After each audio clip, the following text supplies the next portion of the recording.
Welcome. आपका स्वागत है रजनी ऑफिशियल चैनल पे। आशा करती हूँ कि आप सब अपने घर में स्वस्थ और मस्त होंगे। और दोस्तों, आज मैं नवरात्रि का पहला दिन है, शैलपुत्री माता का नवरात्रा है, तो मैं आपको दुर्गा स्तोत्र का पहला अध्याय सुनाने जा रही हूँ। तो दोस्तों, ध्यान से सुनना आप सभी लोग। और ये दुर्गा स्तोत्र का अध्याय सभी के लिए सर्वोत्तम होता है। इसीलिए दोस्तों, इस अगर कोई व्रत भी ना कर सके तो इसका अध्याय पढ़ते रहें। ये नवरात्रि के 9 दिन पढ़े जाते हैं। इसका अध्याय का जाप करते रहें तो उसको 9 व्रत का फल मिलता है। मतलब मैं ये बताना चाहती हूँ कि दुर्गा स्तोत्र इतना फलदायक है कि वो सभी के कष्ट और दुखों का नाश कर देता है। तो आइए शुरू करते हैं हम दुर्गा स्तोत्र का फर्स्ट अध्याय। श्री दुर्गा की जय हो। महर्षि ऋषि का राजा सूर्य और समाधि को देवी की महिमा बताना। महर्षि मार्कंडेय जी बोले, सूर्य के पुत्र स्वर्णी की उत्पत्ति की कथा विस्तार पूर्वक कहता हूँ, सुनो। स्वर्णी महामाया की कृपा से जिस प्रकार मनवंत्र के स्वामी हुए उसका हाल भी सुनो। पहले सर्वोच्चिस नामक मनवंत्र में चैतवंशी सूरथ नाम के एक राजा थे। सारी पृथ्वी पर उनका राज्य था। वह प्रजा को अपने पुत्र के समान मानते थे, तो भी कोला विध्वंसी राजा उनके शत्रु बन गए। दूसरों को दंड देने वाले सूर्य की उनके साथ लड़ाई हुई। कोल विध्वंसियों के संख्या में कम से कम होने पर भी राजा सूरत युद्ध में उनसे हार गए। तब वह अपने नगर में आ गए। केवल अपने देश का राज्य ही उनके पास रह गया और वह उसी देश के राजा होकर राज्य करने लगे। किंतु उनके शत्रुओं ने उन पर वहाँ भी आक्रमण किया। राजा को बलहीन देखकर उसके दुष्ट मंत्रियों ने राजा की सेना और खजाना अपने अधिकार में कर लिया। राजा सूरत अपने राजधिकारियों को हार कर शिकार खेलने के बहाने घोड़े पर सवार होकर वहाँ से एक भयंकर वन की ओर चले गए। उस वन में उन्होंने महर्षि मेधा का आश्रम देखा। वहाँ मेधा महर्षि अपने शिष्यों तथा मुनियों से सुशोभित बैठे हुए थे और वहाँ कितने ही हिंसक जीव परम शांति भाव से रहते थे। राजा सूरत ने महर्षि मेधा को प्रणाम किया और महर्षि ने भी उनका उचित सत्कार किया। राजा सूरत महर्षि के आश्रम में कुछ समय तक ठहरे। अपने नगर की ममता के आकर्षण से राजा अपने मन में सोचने लगे, पूर्व काल में पूर्वजों ने जिस नगर का पालन किया था वह आज मेरे हाथ से निकल गया है। मेरे दुष्ट एवं दुरात्म मंत्री मेरा नगर की अब धर्म से रक्षा कर रहे होंगे या नहीं। मेरा प्रधान हाथी, जो कि सदा मद की वर्षा करने वाला और सूरवीर था, मेरे वैरियों के वश में होकर न जाने क्या दुख भोग रहा होगा। मेरे आज्ञाकारी नौकर, जो मेरी कृपा से धन और भोजन पाने से सदैव सुखी रहते थे और मेरे पीछे पीछे चलते थे, वह अब निश्चय ही दुष्ट राजाओं का अनुसरण करते होंगे तथा मेरे दुष्ट एवं दुरात्मा मंत्रियों द्वारा व्यर्थ ही धन को व्यय करने से संचित किया हूँ। मेरा खजाना एक दिन अवश्य खाली होगा। इस प्रकार की बहुत सी बातें सोचता हुआ राजा निरंतर दुखी रहने लगा।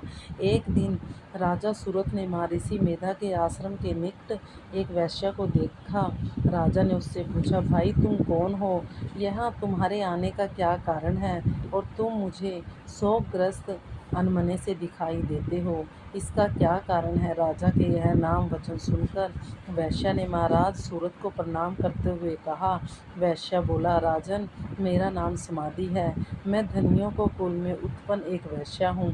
मेरे दुष्ट स्त्री उत्तराधिकों ने लोभ से मेरा सब धन छीन लिया है और मुझे घर से निकाल दिया है।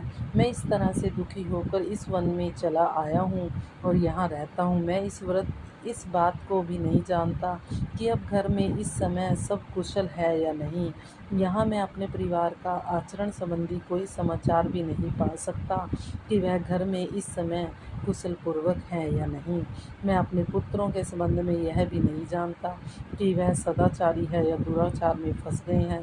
राजा बोले, जिस धन के लोभी स्त्री पत्रों ने तुम्हें घर से निकाल दिया है, फिर भी तुम्हारा चित्त उनको प्रेम करता है। वैश्यों ने कहा, मेरे विषय में आपका ऐसा कहना ठीक है, किंतु मेरा मन इतना कठोर नहीं है। यद्यपि उन्होंने धन के लाभ में पड़कर पितृ स्नेही को त्याग कर मुझे घर से निकाल दिया है, तो भी मेरे मन में उनके लिए कठोरता नहीं है। हे महात्मे, मेरा मन फिर भी उनमें क्यों फंस रहा है? इस बात को जानता हुआ भी मैं नहीं जान रहा। मेरा चित्त उनके लिए दुखी है। मैं उनके लिए लंबी लंबी सांसें ले रहा हूँ। उन लोगों में प्रेम नाम को नहीं है। फिर भी एक निस्नेहियों के लिए मेरा हृदय कठोर नहीं होता। महर्षि मार्कंडेय जी ने कहा, हे ब्राह्मण, इसके पश्चात महाराज सूरत और वह विषय दोनों महर्षि मेधा के समीप गए और उनके साथ यथा योग्य न्याय संभाषण करके दोनों ने वार्ता आरंभ की। राजा बोले, हे भगवान, मैं आपसे एक बात पूछना चाहता हूँ, सो आप कृपा करके मुझे बताइए। मेरा मन मेरा अधीन नहीं है, इससे मैं बहुत दुखी हूँ। राज्य धनादि की चिंता अभी तक मुझे बनी हुई है और मेरी यह ममता ज्ञानियों की तरह बढ़ती जा रही है। और यह समाधि नामक वैश्य भी अपने घर से अपमानित होकर आया है। इसके सब जनों ने भी इसे त्याग दिया है। ये सब जनों से त्यागा हुआ भी यह उनसे हार्दिक प्रेम रखता है। इस तरह हम दोनों ही दुखी हैं। हे महाभाग, उन लोगों के अवगुणों को देखकर भी हम दोनों के मन में उनके लिए ममता जनित आकर्षण उत्पन्न हो रहा है। हमारे ज्ञान रहते हुए भी ऐसा क्यों है? अज्ञानी मनुष्य की तरह हम दोनों में यह मूर्खता क्यों है? महर्षि मेधा ने कहा, विषम मार्ग का ज्ञान सब जंतुओं को है। सबों के लिए विषय पृथक दो होते हैं। कुछ प्राणी दिन में नहीं देखते और कुछ रात को, परंतु कोई जीव ऐसा है जो दिन तथा रात दोनों में देख सकता है। यह सत्य है कि मनुष्य में ज्ञान प्रधान है, किंतु केवल मनुष्य ही ज्ञानी नहीं होता, पशु पक्षी आदि भी ज्ञान रखते हैं। जैसे यह पशु पक्षी ज्ञानी है, वैसे ही मनुष्य का ज्ञान है, और जो ज्ञान मनुष्य में है वैसे ही पशु पक्षियों में है, तथा अन्य बातें भी दोनों में एक जैसी पाई जाती हैं।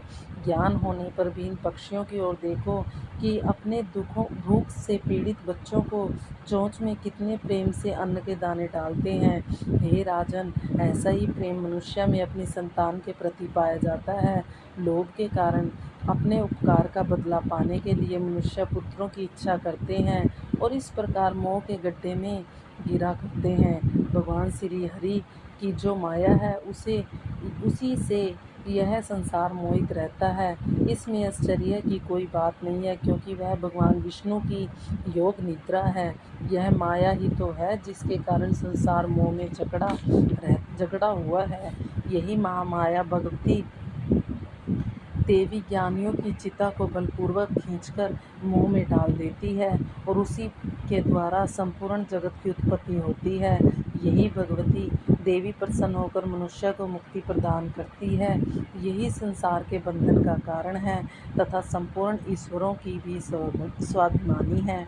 महाराज सूरत ने पूछा, भगवान, वह देवी कौन सी है जिसको आप महामाया कहते हैं? हे ब्राह्मण, वह कैसे उत्पन्न हुई और उसका कार्य क्या होता है?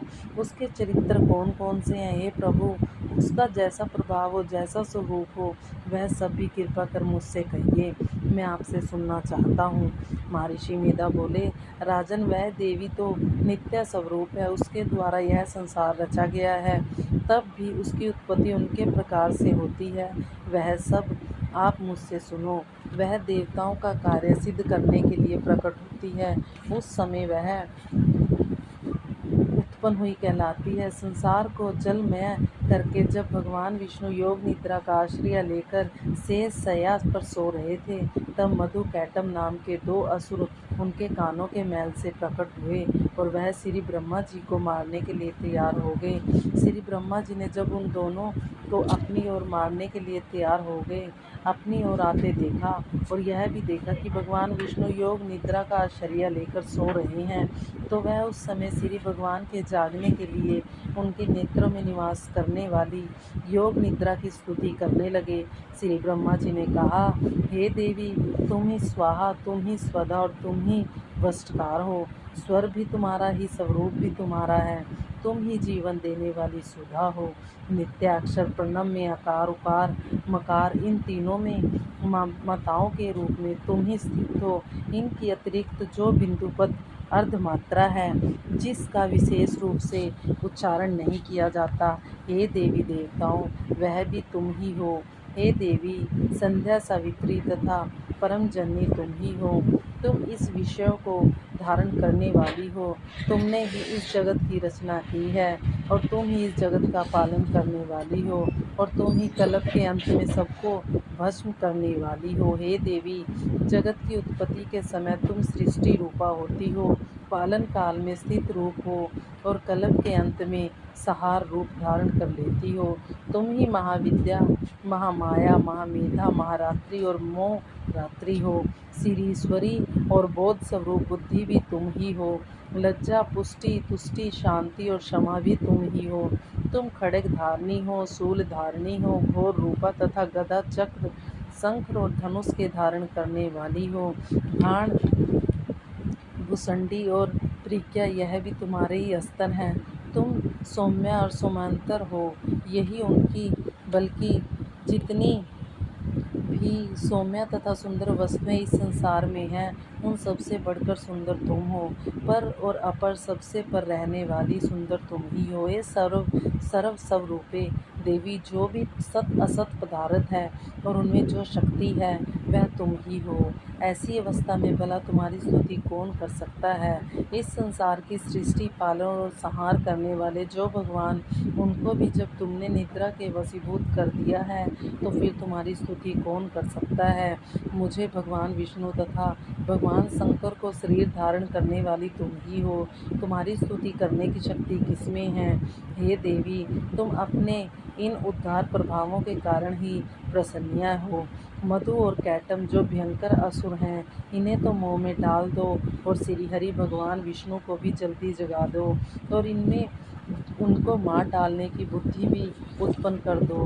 महर्षि मेधा बोले, हे राजन जब श्री ब्रह्मा जी ने देवी से इस प्रकार स्तुति करके भगवान को जगाने तथा मधु और कैटम को मारने के लिए कहा तो वह भगवान श्री कृष्ण के नेत्र मुख नासिक बाहु हृदय और वस्त्र स्थल से निकल श्री ब्रह्मा जी के सामने खड़ी हो गई। उनका ऐसा करना था कि भगवान श्री हरि तुरंत जाग उठे और दोनों असुरों को देखा जो कि अत्यंत बलवान तथा पराक्रमी थे और मारे क्रोध के जिनके नेत्र लाल हो रहे थे और जो ब्रह्मा जी को वध करने के लिए तैयार थे। तब क्रुद्ध हो उन दोनों दुरात्मा असुरों के साथ भगवान श्री हरि पूरे 5000 वर्षों तक लड़ते रहे। एक तो वह अत्यंत बलवान तथा पराक्रमी थे, दूसरा महामाया ने भी उन्हें मोह में डाल रखा था। अंत वह श्री भगवान से कहने लगे, हम दोनों तुम्हारी वीरता से अत्यंत प्रसन्न हैं, तुम हमसे कोई वर मांगो। भगवान ने कहा, यदि तुम मुझ पर प्रसन्न हो तो अब मैं तुम्हें मेरे हाथों से मर जाऊं। बस इतना सा ही वर मैं तुमसे मांगता हूँ, यह दूसरा वर से क्यों प्रयोजन है। महर्षि मेधा बोले, इस तरह से जब वह धोखे में आ गए और अपने चारों ओर जल ही जल देखा तो भगवान श्री हरि से कहने लगे, जहाँ पर जल ना हो सूखी जमीन हो उसी जगह हमारा वध कीजिए। महर्षि मेधा कहते हैं, तथास्तु कहकर भगवान श्री हरि ने उन दोनों को अपनी जांघा पर लिटाकर उन दोनों के सिर काट डाले। इस तरह से यह देवी श्री ब्रह्मा जी की स्तुति करने पर प्रकट हुई। अब तुमसे उनके प्रभाव का वर्णन करता हूँ जो कि हम कल दूसरे अध्याय में बताएंगे। और दोस्तों अगर आप लोगों को पहला अध्याय अच्छा लगा हो तो ऐसे ही मैं डेली एक एक अध्याय, जिस दिन छोटा अध्याय हुआ करेगा उस दिन 2 अध्याय सुनाया करूँगी। इसका फल दोगुना होकर मिलता है। दोस्तों जानकारी अच्छी लगे तो शेयर करना और माता के इस पाठ का ध्यान जरूर धरना और इस पाठ के करने से जो फल मिलता है उसको भी आजमा कर देखना। बोलो श्री दुर्गे माता की जय।